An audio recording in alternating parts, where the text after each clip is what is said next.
Completely honest with you, 3 years ago wasn't even close to on my radar. And I think what allows me to be comfortable in this situation is the experiences that I've had.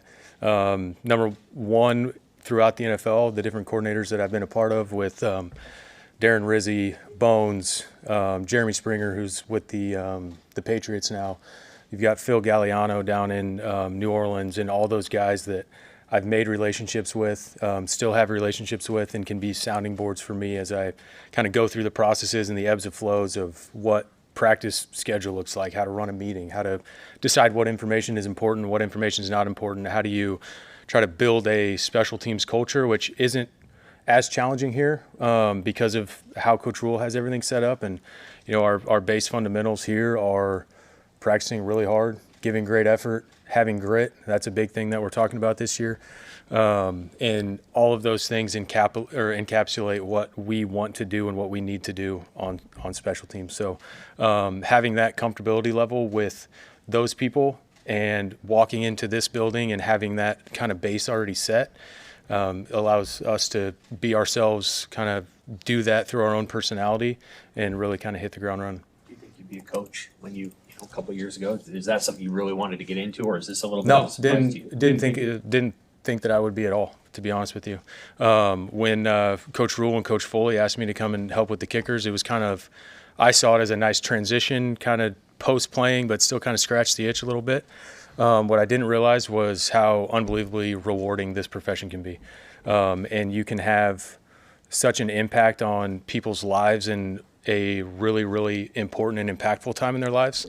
To be able to give them information and share them stories that I have gone through, because I'm sure you guys all know my well-documented career has had highs and lows and everywhere in between. So to be able to share that and use those as teaching lessons and give them a resource or a sounding board to talk through things, to help when stuff is bad, and to sometimes you need to be knocked down a little bit when it's really good too.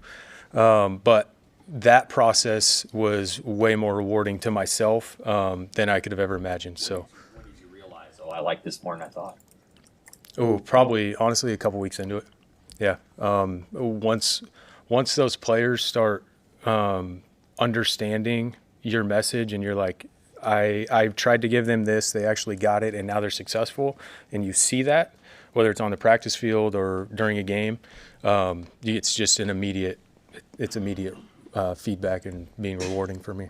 Does that give you a different perspective from when as a player, like, oh, a coach said this and maybe I didn't look at it the right light. Now as a coach and you're saying it to players, do you see it differently? Yeah, I think that's been an interesting dynamic for me to get used to because I sat in so many meetings, but I was always on the other side of it, right? So you're always hearing the message, and sometimes it makes sense, sometimes it doesn't, but trying to formulate a message to kind of to the masses, but then also pick out individual experiences and individual situations that come up has been a really unique challenge. But I do think part of that helps because I have pretty recently been on the other side of that and can understand a little bit where they're coming from. Now I was in their seats a long, long time ago, but I was still kind of on the other side of that meeting not all that long ago. Hey, Brett, how much do you go back to some of those contacts you mentioned and pick their brain, even maybe go out and meet with some of those guys in the offseason here just as you build your structure? Yeah, shoot, I talked to Bones yesterday. So they're just really good people, number one, to be able to pick up the phone and call them. And you're always busy in this profession, so to be able to have people that do pick up when you call, or at least call you right back, because it is really new for me. So there's a lot of stuff that I'm trying to learn and digest in a quick amount of time. So to have those are invaluable, and I probably Nick and I will probably go out and take a couple visits here once we settle through spring to settle on a few more things. What's it been like coaching Archie and that experience, getting back to coaching punting? Yeah, it's awesome. I mean, he is such a unique, dynamic individual. Obviously, super, super talented, but it's cool to learn different personalities and have different conversations and figure out where everyone is and where they're trying to get to and help guide them along their path. So all the guys in that room are just a joy to be around and coach. He's a talented guy. I mean, he can do a lot of different things Mhm. with the ball. Where do you want him to get better in year two? Yeah, I Right think away? that's one of the challenges with having a guy that is so versatile, right, and has a huge bag of tricks, to where sometimes you lose sight on kind of what your bread and butter is, right? So I would say for like moving forward, honing in on that, but still having the other tools and the other kind of change ups, but really dialing in your fastball, I guess, for lack of a better term. What do you think that'll be for him? I think that'll just be like his kind of stock balls is what I call it. His stock lefts, his stock rights, and then using the other stuff kind of as a change up, but giving him a little more like freedom through rhythm, if that makes sense. Because his style is very unique to me, and coaching him last year for the first time was very eye-opening to what I had ever seen or done. So a lot of last year was me trying to learn him and learn that style.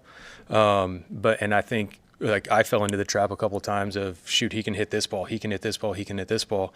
Let's go out and let's practice all of them. When I do think not reining him in, because I want him to be able to go out there and have the freedom to try to pull off some stuff that's pretty crazy, because that can be a huge advantage for us.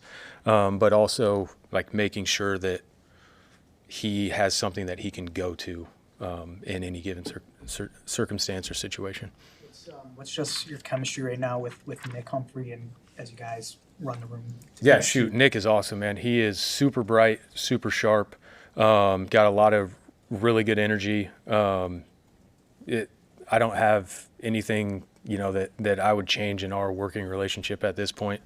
As we go through, inevitably there's going to be some friction and some button heads, but at this point in time, we've got roles pretty well defined and declared, and we really complement each other, I think, with what our strengths are and what his background is, what my background is.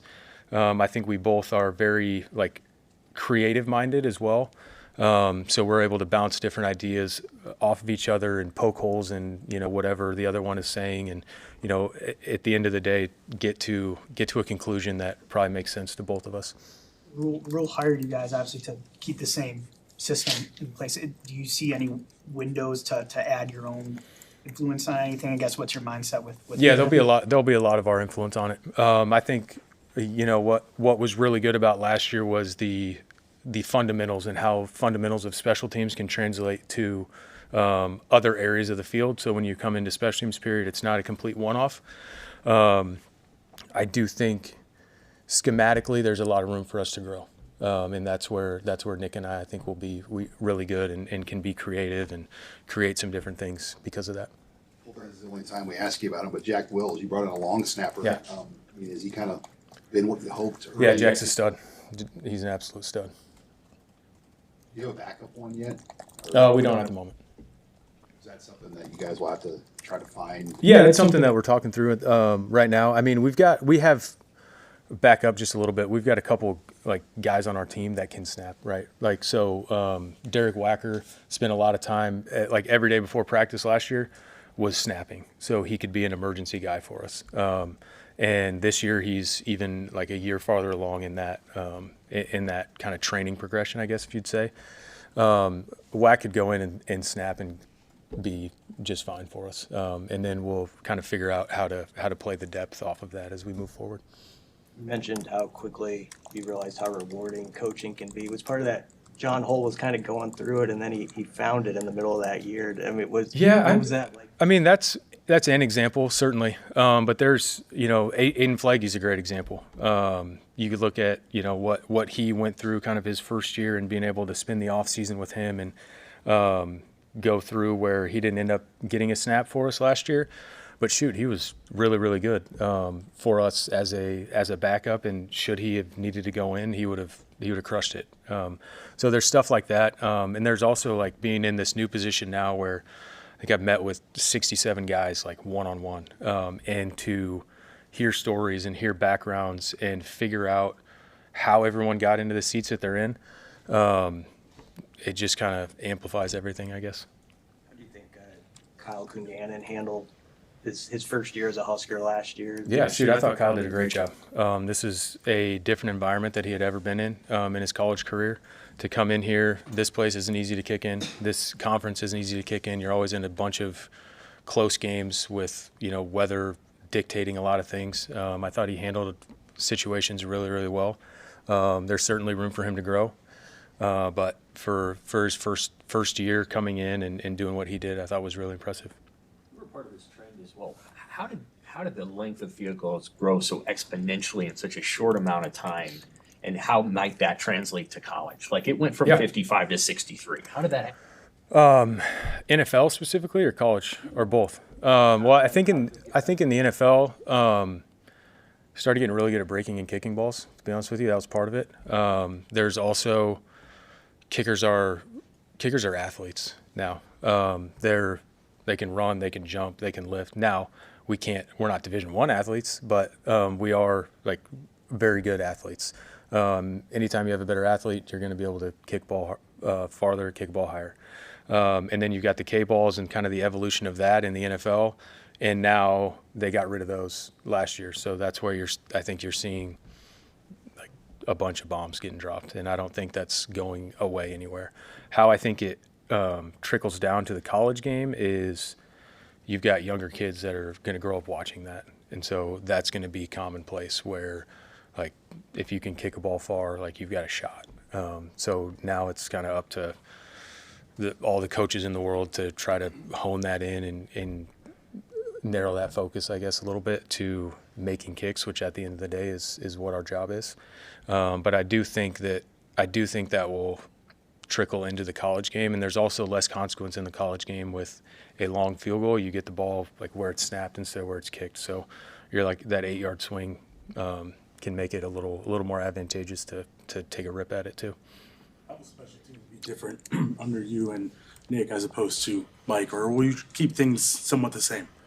I mean, there was a lot of stuff that we did really well last year. So it would be foolish on our end to try to wholesale change everything. And I think as you guys have listened to Coach Rule, that's not something that we're interested in doing.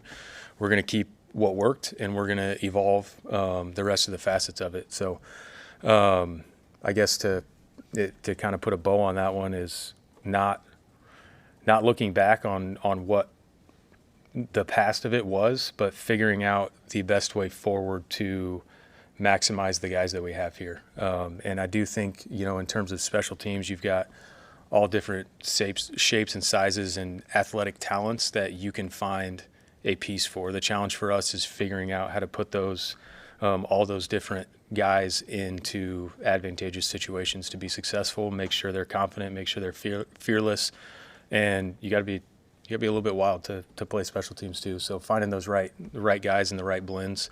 Nick and I's personalities are not the same, and that's just the fact of the matter. But I've seen it work with so many different people that at the end of the day, it's the players that are out there playing, and it's our job to put them in situations to be successful, in situations to be fearless, in situations to be confident,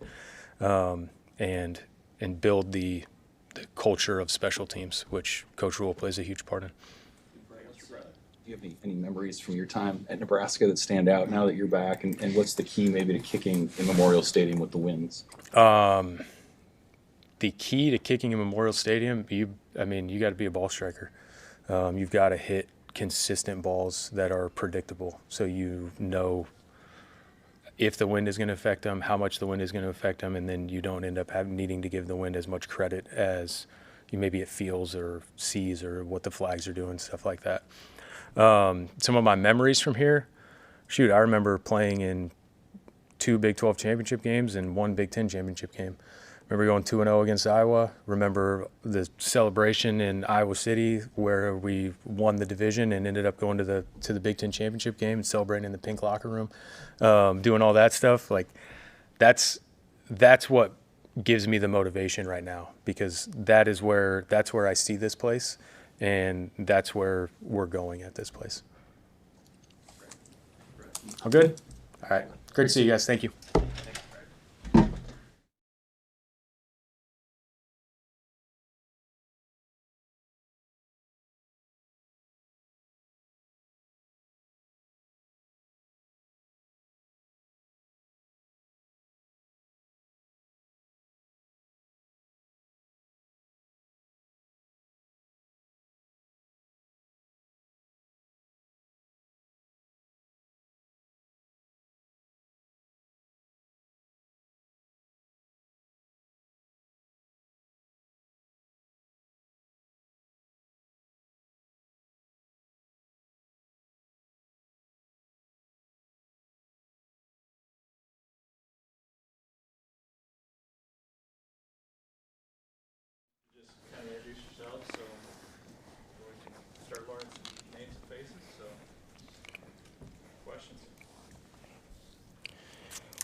Sam McEwen from the Omaha World Herald. Good to have you here. Welcome to Nebraska. What's been your experience here so far? You've had a lot of high-profile coaching jobs at major schools. What do you see from the roster and just from this place compared to some of the other places you've been, like Michigan, USC? Yeah, it's right on par with, I guess, that echelon of schools and programs. I mean, top tier facilities, top tier, coaching and competition. And as far as the roster, I mean, we have a really good roster and just have to build and grow and develop right now. But exciting. It's exciting to see. So I don't know if it was I came in with a certain expectation, having been in the conference, many years ago, but obviously all eyes are always on Nebraska football. So I guess in that way it met the expectation. Sean Callahan with Husker Online. When you look at the group you have, Neri and Anthony Jones and Headshock and Glenn Hart, I mean, when you kind of look at some of the guys you have, I mean, how do they fit this scheme as you guys evolve this scheme this spring? Yeah, I think that's always a challenge, right? When we're coming in with a scheme change is answering that question. And so all those guys, they're individual and bring different, talents and skill set. And I think that's our challenge this spring is to cultivate that. I mean, at its core, football is still football. And so there's nothing overly unique about what we do, but it's just teaching those guys how to do it and, really ingraining those guys like, hey, here's the core principles because their techniques have changed and will change from what they've done the last few years. So, but that's why they pay me, like get them to execute, their jobs and responsibilities within this system and scheme. So I've been really pleased with the room. And I don't like comparing, but from a attitude and approach standpoint, they remind me of the group I just coached a year ago. A bunch of eager, willing guys that just want to get better, improve, and you know what I mean, be a part of the good, So I'm excited to continue to work with those guys. Ryan Christopherson with Husker 24/7. What about Coach Orich, having worked with him at San Diego State, made you want to, follow that through here in Lincoln and continue that? Yeah, I think just alignment and approach, alignment in how he sees the game of football, believes in stopping the run. I think that's big. If you look over the course of my career, I've worked for a number of different coaches and different philosophies, and you take different things from everyone. But, getting around Rob, just a week or two when we met, it was pretty clear that he places a huge priority on stopping the run, and I believe in that personally. And then just watching how he navigates the role of coordinator, because you're coordinating men who all have experience, and you're coordinating players, and just his approach and how he weaves through that kind of seamlessly and effectively. And I'm a big Rob Orich fan. I think that's no secret, and so just looking to continue to improve and do the same things here or better. Andy Ketterson, Coordination. Andy. Welcome to Lincoln. Thank you. In reviewing tape since you've gotten here of last year's games, do you see anything like maybe certain talents or abilities that you can improve on and get to the quarterback where they had problems last year? Yeah, heck yeah, man. I mean, I feel like that's part of the belief in who you are. You always feel like you can pull it out of a guy, or get him to play at a higher level. I mean, that's, at least I feel that way. I can't speak for all coaches, but that's my challenge. Like, hey, I'm going to get this dude to play. Hey, I'm going to get this dude to be more effective in his capacity, whatever that is. So yeah, I mean, do we have enough? Yeah, we have enough. I got to coach my tail off, and we got to learn what we're doing and how to do it. But just from a pure walk through the door, hey, do you have enough in here to get after the quarterback? Yeah.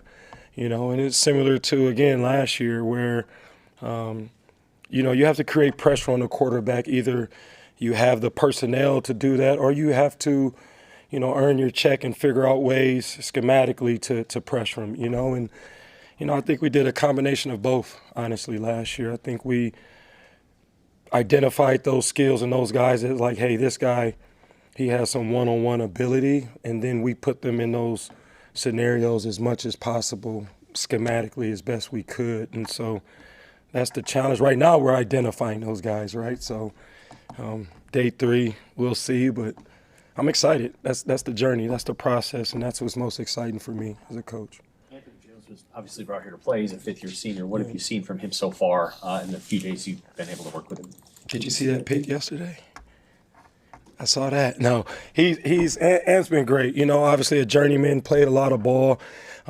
Just instantly just brings, experience, obviously, to the room, but maturity. I love those guys, like older guys that have been in the fire a little bit, because if they're wired the right way, they can really help my cause of bringing the entire room together.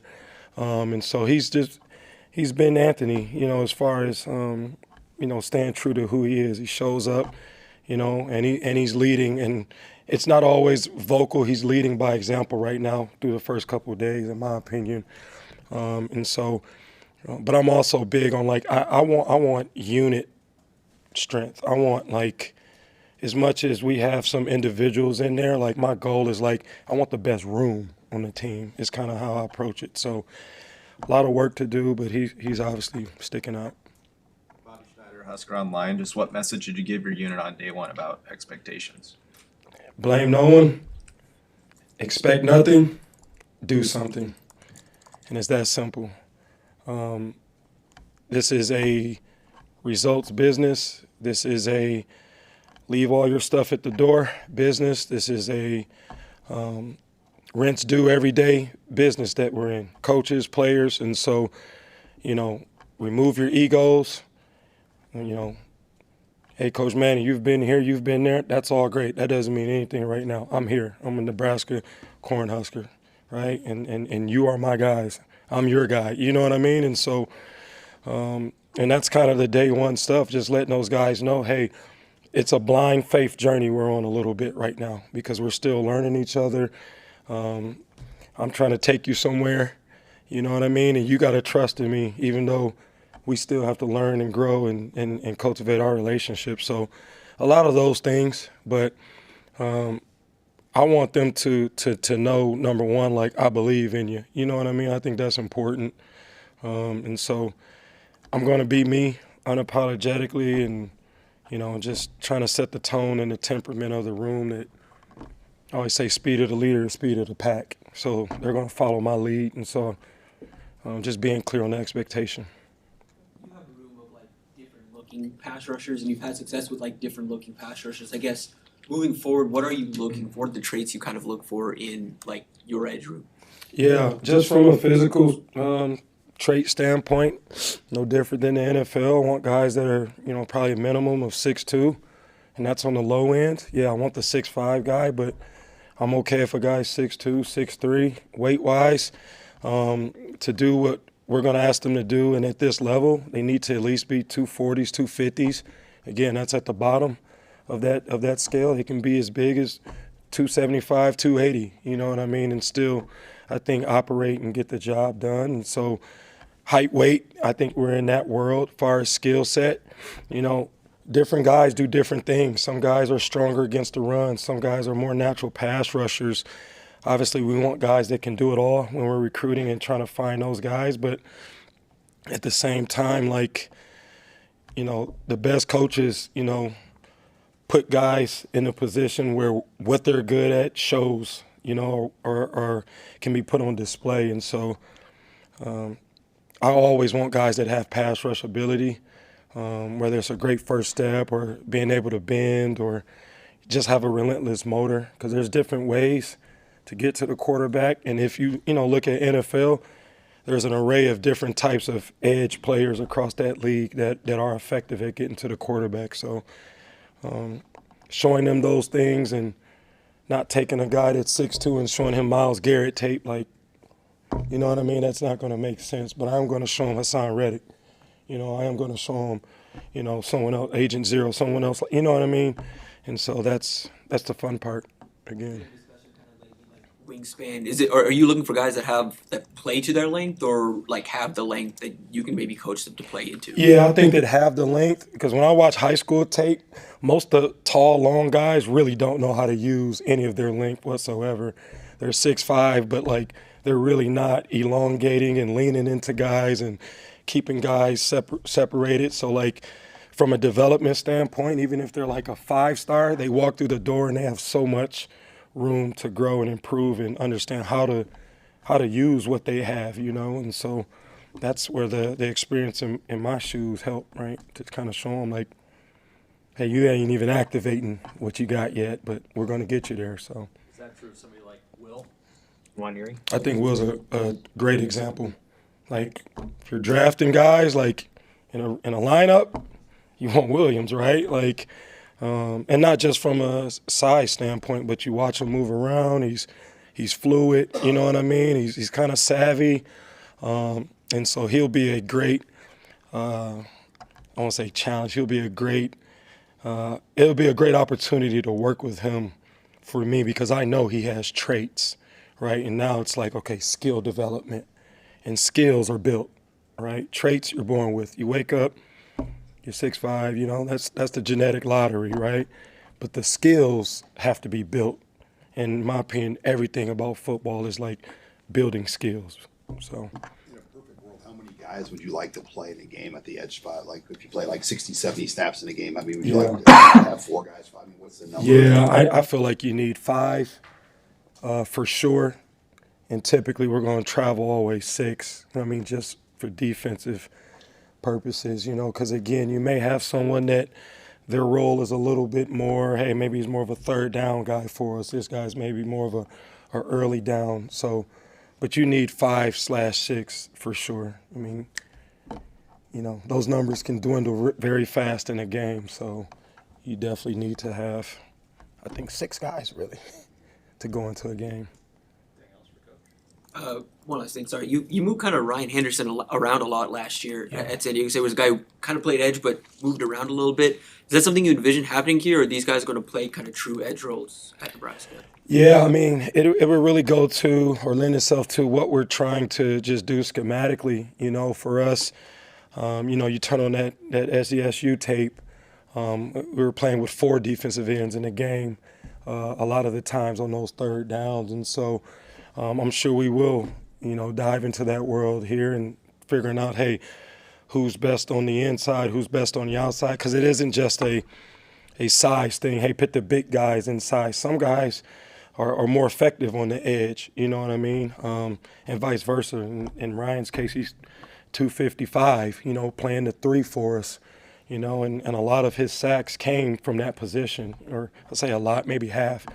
And so we'll play around with it. It'll be an ever-changing, ever-moving experience in terms of just kind of hone in, like, who are our guys. But the biggest thing right now, especially as we get into these third downs in practice, is truly identifying, like, who's our top really 6 or 7 pass rushers within the entire defensive line, you know, and then, you know, figure out how we want to use them in those situations. So.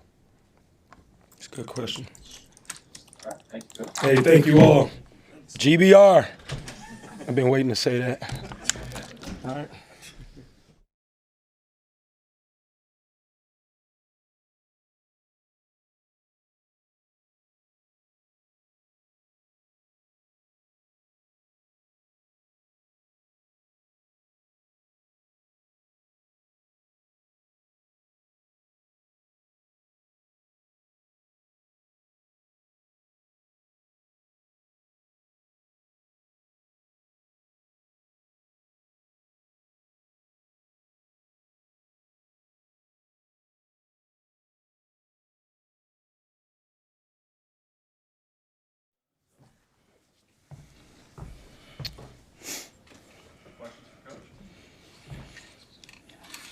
It's Sam McEwen from the Omaha World Herald. Welcome to Nebraska. Thank you.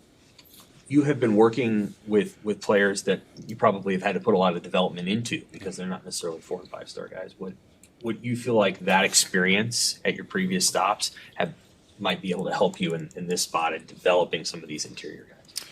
Yes, sir. I think that it does. But overall, when you look at the position of playing defensive tackle, it's one that is a fundamental technical position. So the continued repetition of some things that you do schematically in your defense is very, very valuable. But yes, having been in this defense, under Coach George before, it helps having that familiarity to carry things forward. But definitely just the thought process of developing guys and understanding that it takes more than just one or two. You want to bring some other guys along. I think that's definitely helping me here in the short term. I can't remember if you hired maybe after the portal additions were made. There were two made in Owen and then Jasir. What have you seen from those two guys? They're a little bit shorter than some of your other tackles. What have you seen from them so far, and what do you hope they can provide?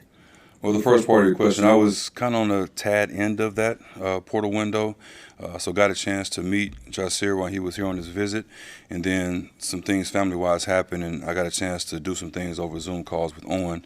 But you always watch film prior to see what those guys' strengths and weaknesses are. But looking at those guys, they bring an explosive element to the table. They also bring a leverage element to the table, and not saying that because of their height, but because sometimes a guy may be 6'1", but play like he's 6'5". But those guys in that 6'1" to 6'2" range, but play with great leverage and good knee bend. So those aspects of explosiveness, the power, and then strong hands as well that they bring to the table, and then the mentality, because it's something where you just can't shy away from contact in that position, but that's definitely something they've been doing on film in a short period of time. Coach Sean Callahan, South Carolina. First of all, how much have you heard from your Iowa people about working at Nebraska? They're already giving you a hard time yet? I kind of always joke enough that I'm old enough where I kind of don't read comments a lot online. Between me working and then from there, my son, my family takes up a lot of time. But so haven't heard much to answer your question, but I always feel like I'm on the right side of the rivalry right now. Yes, sir. Well, the room too, you've got a lot of younger guys too. I mean, how do Tyson Terry and Malcolm Simpson, guys like that, factor in this spring as you build the room up here? It's a big factor. Speaking of just a question earlier, the depth is key. And when you have young talent, it's about pointing to those guys, about those consistent techniques. Knew of Tyson and met Tyson a while back when I was at South Dakota. He was coming out of Omaha North and got a chance to see him there, but got too big for us at that particular level. But just to see him, what he went through, and now like actually playing ball, because it's been a little bit of time from him. And then you look at a guy like Malcolm and have not met him in the process, but I'm from Houston, Texas. He actually played at Galveston Ball High School, which is a well-respected high school down there, and then transferred his senior year. But I know he has the talent to be here, and he's coming off injuries as well. So it's important to bring those guys along and other young guys in the room as well to make sure that those guys have the opportunities to showcase their skill set and what they've been working towards, because you don't want to have a drop-off. It's a long season. It's a big conference, and interior guys got to hold down the fort. Coach Brian Christopherson with Husker 24/7. Even though it's been a few years since you worked with Coach Orange, does it feel like just kind of pick up where you left off, or how's that work? You guys probably have met him with his personality. It's definitely no drop-off. It's always something where he's open, candid. But with that being said, I think he's actually continued to grow, as a coach. The scheme has grown as well, and that's something that's been great to see.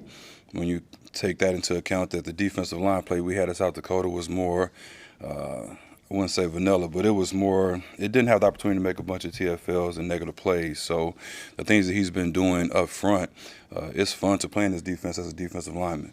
Now, it's not anything we're going to Olay blocks or anything like that. We're going to take on blocks, learn how to defeat them, learn how to fit. But there's some different nuances to it that allows guys with a certain skill set to have success. What's your early impression of more of a veteran guy like Riley Van Poppel and sort of your challenge to him as you go into this spring? To make sure he has deliberate focus to get better daily. And it's something that he can pick out certain things in his game. And we talked about strengths and weaknesses in our one-on-one meeting. Obviously, if he probably was in here, he'd probably tell you, going off of yesterday's practice, he needs to be better with his hands. His hand placement, hand consistency, and how strong they are. But I think his game has so much room to grow. And it's from a fundamental standpoint of understanding because it is a new defense. How we're fitting things, where the ball is going to be based on how the blocks we're going to see, and that's my job as a coach to make sure I can shorten that learning curve. Based on backfield sets. This is what you should be expecting. Sometimes D&D wise with this call, this is what you could be expecting. And he's a smart guy. He's been around ball. He understands that. But now adding the technique to his wits, it definitely help his game go leaps and bounds. Maybe just a Lincoln Journal start. You touched on it a little bit, but back to Rob. How have you seen him evolve since you first worked with him to what you're seeing now? I would say he's always been confident, and that definitely hasn't wavered. But his ability to take from other coaches and then take that 2 cents, listen to it, and I think he knows the grand scheme of the system he's running, but also see if that fits right here or right there, because that's how that package continues to grow. And in my short period of time of coming back from some other places and just saying, this is what we've done here and done there, and but it can help in this regard. Him being open and listening to that, but yet still being thorough. Let's look at the tape, watch a little bit of it, try to poke some holes in it, and then see if it's something that our guys can do. Because if it's something that our guys can't do and it's not going to help us, then we don't want to waste time with it. So that's been key. The defensive line it struggled at times last year and attracted some criticism. Have any of the players kind of passed on to you, hey, we felt like we were responsible, or you had to kind of work on their confidence at all? I would not say that. I think that the attitude has been great.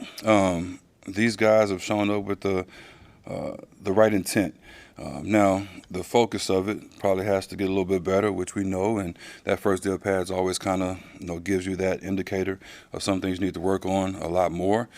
But overall, in this room, it's been a great group to work with thus far. I think everybody's in the mindset to compete and get better this spring, and know how we talked about it's built from the inside out.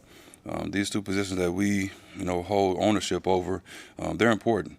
Because we got to make sure that we have a focus on stopping the run, and then from there earn the right to rush the passer. How would you describe working for Coach Rule?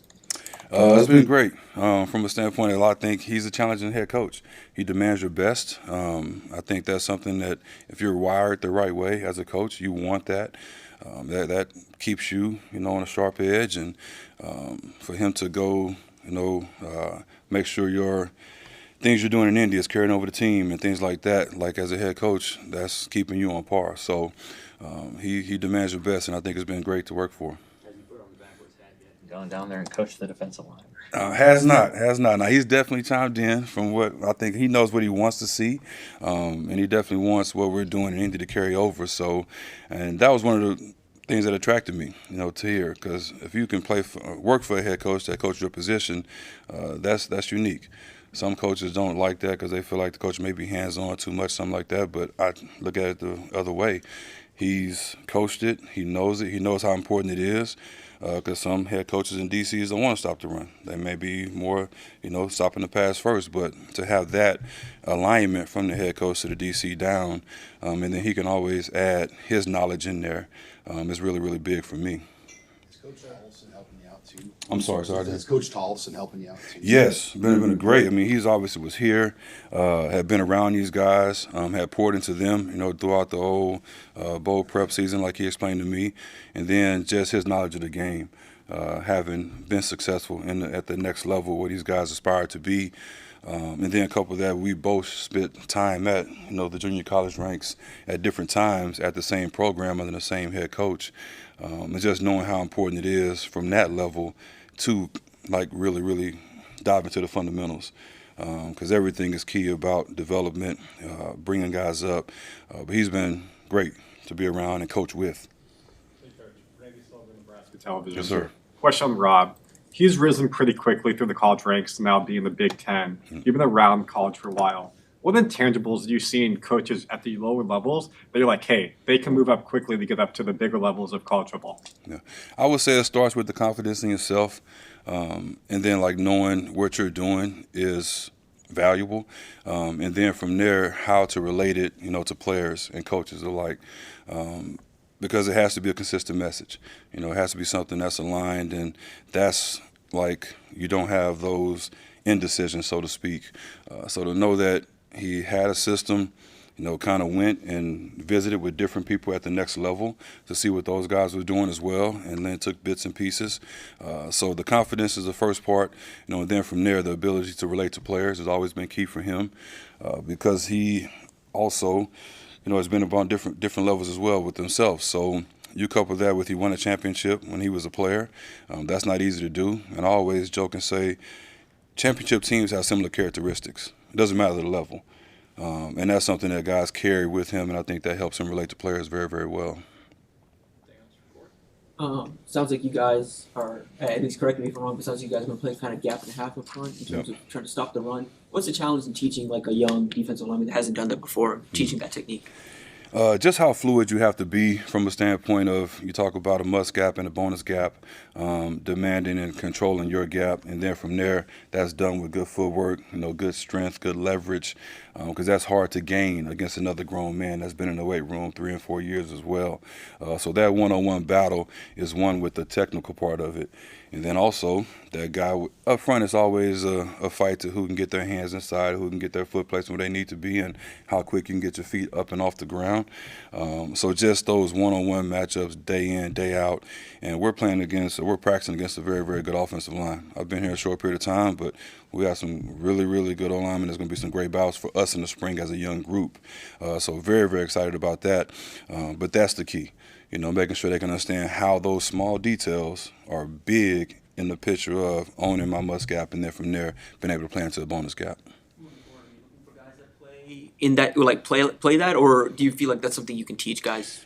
Yeah, I think it's something that you can teach, but you want a basic skill set of overall athleticism. A guy that has a physical mindset. There are some other, if you got into some type of clinic talk, some guys may play in high school. Read attack as opposed to an attack react. Those are the two you usually hear, but you do want guys that usually play downhill because we like to attack the line of scrimmage. So you guys are attack react? Is that? Yes, sir. Okay. You learn fast. Great. Thanks, Joe. Thank you, gentlemen and ladies.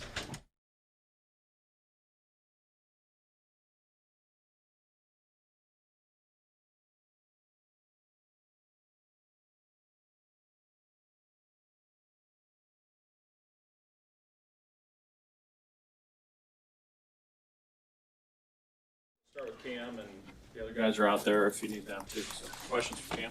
How you guys doing? Hey, good. What's the experience been like working with Coach Manning up till now? Yeah, I like him a lot. He just has a lot of experience coming from a few different places, and also he was a player too. So just being able to connect to him like that and on that level, and just personal conversations, and I like him a lot. He said his message to you guys on day one was blame no one, expect nothing, do something. Yeah. How did your room take it? How did you take that? What he said to you guys?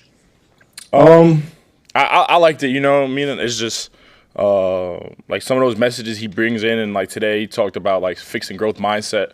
So it's a lot of teaching moments that he brings, and I really enjoy it.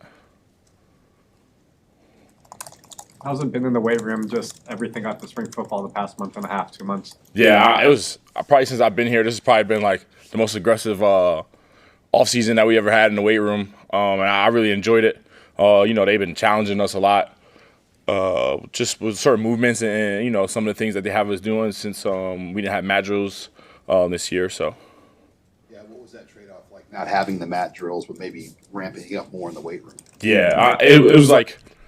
I'd say like the way your body feels and how it is under you, and then also just being able to be focused more on football. That's something that we took into the offseason. It goes fast. You're a senior now. Is there that urgency that comes with each day when it's your last go round? Yeah, I mean like I have a lot of gratitude. This is my last year, and I definitely got that fire under me now. It's like. This is the last one, so, I don't have that many opportunities left. Like, you only have 12 guaranteed games left, so there's definitely that fire is underneath there and that little motivation, so. For you personally, coming from junior to senior, what do you work on the most this offseason to be better for next year? Yeah, I mean, for us, like, we like last year was run defense, so a lot of it is, I'm out the cast now. I got both my hands, so just being able to, try to perfect stopping the run, whether it's like going 2-to-1, And then also just pass rush, trying to trying to build that edge, get that edge up on guys, whether it's like fine-tuning techniques and things of that nature. So I know you're just getting going this spring, but Coach Brown was just mentioning the O-line, and it's like that's a good-looking group. They've got 3 new guys. Can you tell that's going to be a good battle for you guys, all off season? Yeah, I like the unit so far. This was day 3 of spring ball. We've been getting after it. I like the chippiness that they have. Just even the athleticism that each one of them has. Like I like the way that Tree moves. I like the way the Paul moves. Black, like the whole front 5. Like I think they're pretty athletic. With the new look up front, how much improvement do you think you'll see with the pass rush? I mean, just with 4 men versus 3 men up front. Yeah, I mean, just so far, like just seeing Ja. We haven't even touched a lot on pass rush yet because it's only day 3. But like what I've seen so far from a lot of guys in the one-on-ones that we've been doing, like a lot of people like they bring in that twitchiness that I like to see. So. Anything else for Cam? Thank you, guys. Thank you.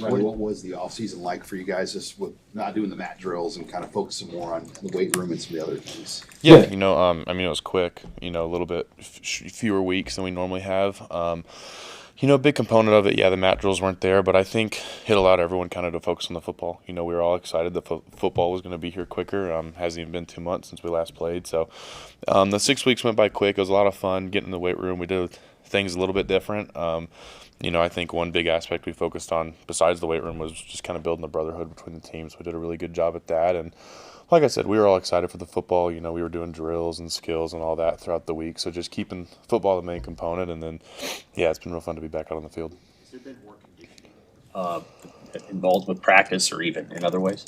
We've been conditioning a lot. Like I said, we switched up how we did winter conditioning a little bit, just the days we run and lift. It's been switched up a few different times since I've been here. So a little bit heavier conditioning some days, might not be as much the next day. But then, we're always conditioning a lot at practice, whether it's running after or just even during practice. We always tell each other practice is when you want to be tired. That's when you want to go out there and go 150 miles an hour every single play, because then you're going to get yourself in game shape. So. Do you like the afternoon approach? Yeah, it's a little bit different. I'm a big routine guy, so I've had my mornings routines for a few years. So a little bit of a switch up, but I do like the afternoons because you're a little bit more awake, you're more alive, you can see more things, and then, it's a fun night whenever you're done with practice. You get to go to dinner with the guys and kind of just hang out, chill, and eat. You're done for the day. You are a big relationships guy. What has it been like for you to build that relationship with Coach Brown? Yeah, it's been amazing so far. He got here, we got to talk to him for a little bit, and then he ended up having to hit the road pretty quick. So just talking to him on the phone a few times, and then he got back here. And throughout meetings, throughout practice, seeing him in the hallway, seeing him at lunch, dinner, whatever it is, he's an unbelievable guy, unbelievable person. And then also, he played Big Ten football. He played defensive tackle position. So he has a lot of knowledge, a lot of experience. He's been in the exact seats we're in. And so he can relate to us on that level, on another level of just like, I know what y'all are going through. I've been there. I've done it. And then us getting to learn that from him. It's been an unbelievable job just through 3 days. I love his indie. I love the drills we're doing. I love what he's teaching in meetings and how he approaches his coaching. So I'm very, very excited about it. What are you trying to improve on most this offseason to get ready for next year? Yeah, I think when I look back at last year, I didn't play up to the standard I set for myself, and I know that. So I've been, attacking this offseason with a big chip on my shoulder, just trying to be the best me I can be. I think, a few of my biggest things are just getting my hands right. I want to have, as a defensive tackle, I want to have great hands, heavy hands that could strike. I want to have great feet and great mobility. So those are my probably 3 biggest things right now. When you look at the 4-man pass rush, why didn't it not produce last year, maybe at the level it needed to, and how do you guys get that improved? Yeah, I think it comes down to the execution of it, whether that's You're contained guys having to get quarterback depth before they counter. Not letting them outside. There was times when we were letting guys scramble, we were letting 2A gaps be open. That's what you can't do because then it turns into 7-on-7. And so I don't think it comes down to who was out there. I think it comes down to the execution of it. And so that's what our biggest piece this offseason has been as a team is relentless execution, and we want to execute at the highest level. How have you seen Jasir and Owen fit into that group? Yeah, they fit amazing. Two great humans. I love them in the room. Awesome people, a lot of experience between the both of them. Very humble guys. They come in, they just want to work, and that's what I love about them. And that's kind of what we want to do as a room this year. That's like we're not trying to be the big rah-rah guys. We know we have improvements to make, and we want to make those. But yeah, they're coming in, they're gritty guys. They just want to put their hand in the dirt, go to work, and play ball. Awesome. Thank you.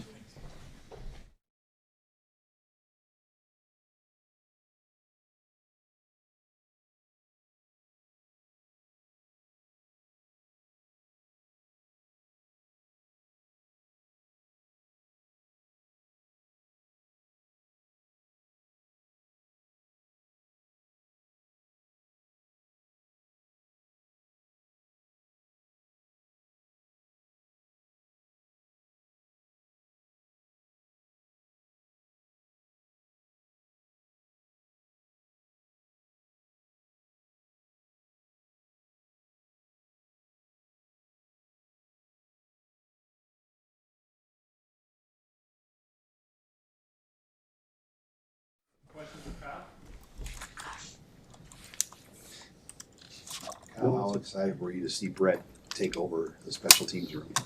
Oh, I think it was awesome. He brings a lot of great experience into the room. He's seen it all. He's been through it, whether it's in the NFL, in Canada, when he played here. He just has a lot of really cool tips, a lot of tricks, and things that he's learned throughout his time. He's worked with all of the best coordinators around, and he's bringing a really cool touch to the program. And I was super excited when it was announced he was the new coordinator. What did you learn from your first year kicking in Memorial Stadium? I learned that you can't always trust the wind.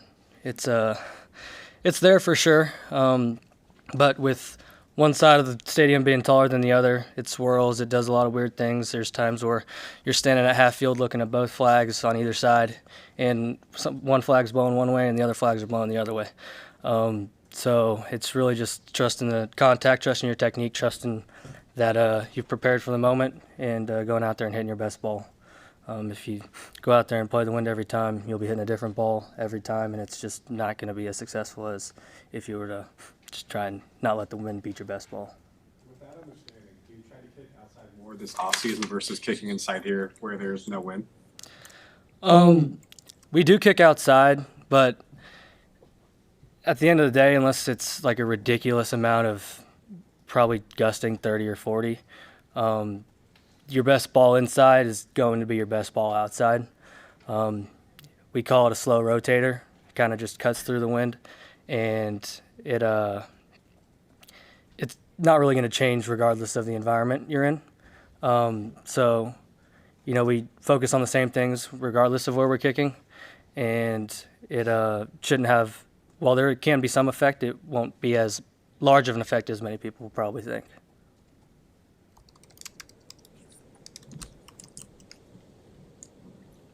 What have you noticed differently so far with new co-special team coordinators?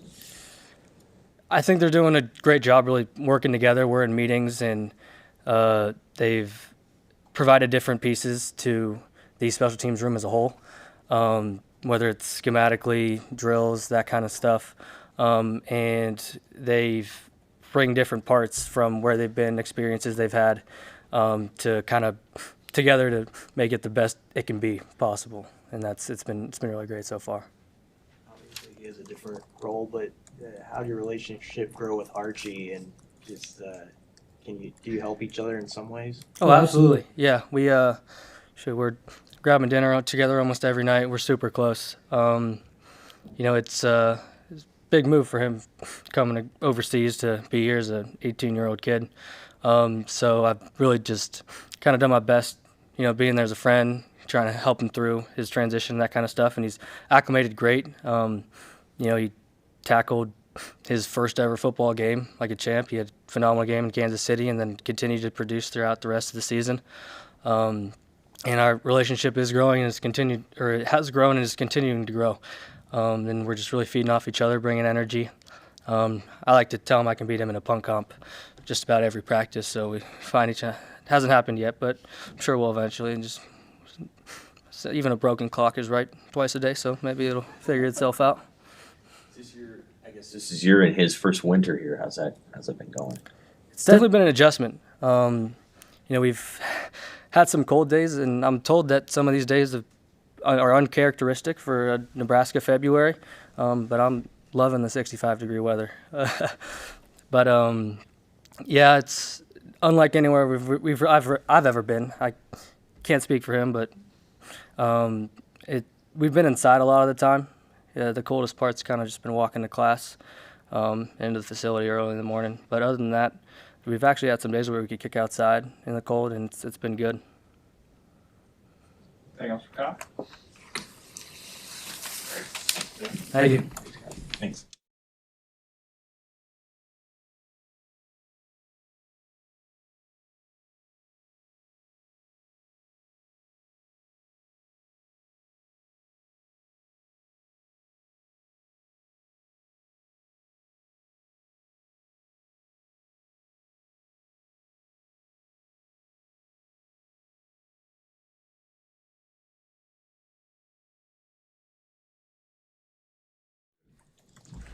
Questions for Anthony? Anthony, go ahead, Brent. Well, what made this the right fit for you coming to Nebraska?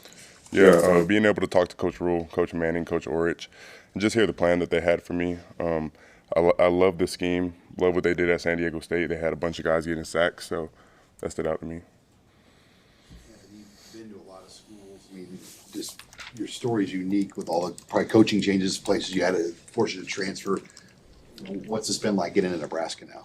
Yeah, honestly, this has been one of the easier transitions. The guys on the team have been super welcoming, the coaches also. But just being able to come in here, understand the standard, the culture, made it a pretty easy transition. Coach Manning, he played in this league. Is it kind of nice getting feedback from a guy like him? It looks like he could still play a little bit. Yeah, no, he definitely gets out there at practice and shows us that, he's still an athlete for sure. But yeah, being able to be coached from a guy that was at a school like Michigan, played in the league, it definitely helps a lot because you know that he knows what it takes. So yeah, being able to take any little gem that I have from him is really good. Contrasted the schools that you've been to Nebraska, like in terms of facilities and the nutrition and things like that? Where does Nebraska stack up against the other schools you've been to? Oh, this is at the top for sure. I mean, I knew that on my visit. The facility here is insane, and then how they treat us, how they feed us is top tier. I talked to some of my guys that are in the league, and we have it a little bit better here, which is kind of crazy. But yeah, this is definitely at the top for sure. You missed the weather that you got last year, though. How I kind of look at it is, you don't know where you're going to get drafted, so you might end up in Buffalo, New York, and then you got to figure it out, or Green Bay, So I try to just I enjoy the 4 seasons. You don't really get that in LA, so yeah, I try to look at it that way. How many times have you played Nebraska? Just once this past year. What'd you think of him facing? After the game, I knew how my body felt for one, which was crazy, but watching them on film before I even played them, I knew the type of team that they were, a gritty, tough football team.